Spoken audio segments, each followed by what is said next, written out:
একজন মানুষকে এভাবে সন্ত্রাসী কায়দা এবং কায়দায় এভাবে প্রকাশ্যে হত্যা করা হয়, আমাদের জীবনে আমরা এরকম দেখে নেই।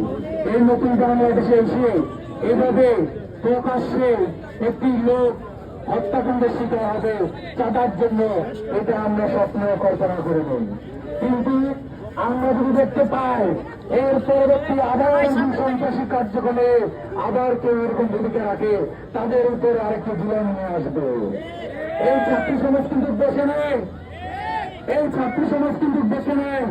তাদেরকে প্রতিহত করার জন্য আমরা সবসময় রাজপথে আসে থাকবো। আমরা আপনাদেরকে হুঁশিয়ারি করে দিতে চাই, সাবধান হয়ে যান, সাবধান হয়ে যান। এখনই সময় আছে তাদেরকে সতর্ক করে, না হয় আপনাদের অবস্থা আবার একটি শেখ হাসিনার মতো হতে পারে।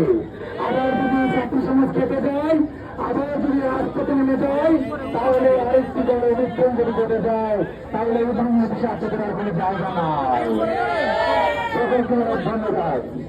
এ পর্যায়ে বক্তব্য দেবেন কলেজের শিক্ষার্থী, জুলাই